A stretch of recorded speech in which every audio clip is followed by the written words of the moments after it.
Hello mayam, ngasi di ningol chakouba numine, aduna mayam pumnamak happy ningol chakouba. Ado mayam ngasi di nganta hawatjare, thabak se nganta loisanaba, khoi cheche nene hoi lakadawani ningol chakouba. Aduna mayam thabak se papap loisanjarage, blog se makha tana yingbiyo. mayam tawgadaba thabak se sasat loisale, ngasi di thabak yambanina nganna loisale. Aduga mayam irujaba loir keka loiraga, dup kathoani, aduga makha tana insang thongba kaikaido utjarage. Ado mayam sina ngasigi breakfast ki khara semjare, si oina charani ngasigi di breakfast ki. Ngasigi mathel se mayam pan ga thangjinga ma irolani, sina yen thongnaba maroi semba haure. Ado yen se aina dum thongani ngasigi se mayam yen se koilar oidoine khoi babana nganta semdok pire. Semdoga thambirabanina aina phapat thongdoani.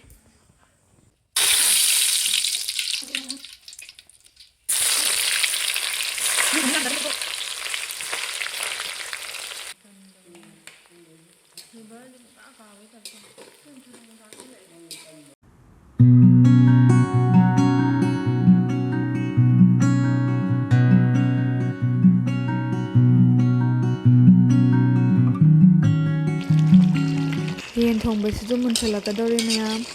ado atai mathelgaisu ujarake pan ironbasi leire aduga angauba khara khaidokjare aduga thabi salad ama yaure ngasigi mathel si khaini mayam ahenbadi kesu yaudre ado yengminarse mayam yen thongbase harani loisale padigom chaisale akhoi cheche hoisu yoraklani mayam khoi chai hoisu yorake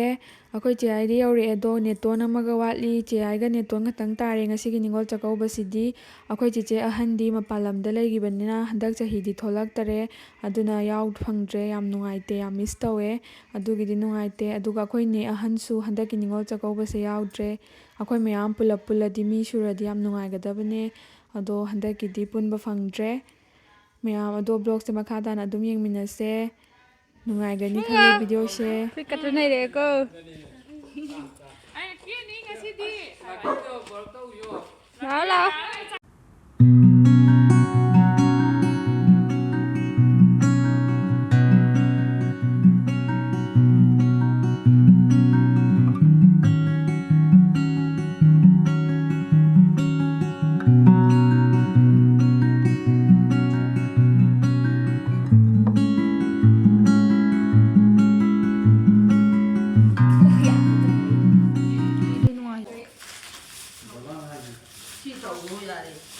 mayam khoi nesu yorake khoi ninega inammaga lae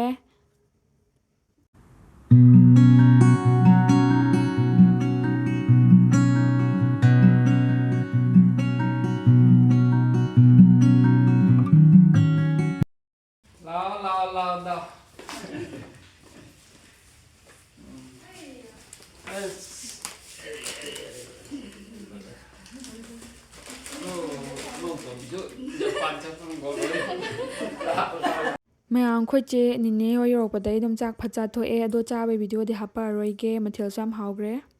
thaba inkhang phangdana achauba thaba ngom taw thaba achauba tawnaro adagi inangpa phaba ngom phango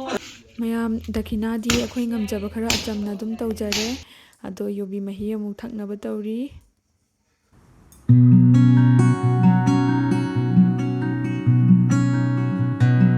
adudi mayam video di saida loisanjarage mayam nushibiduna like share subscribe tawbiramo bye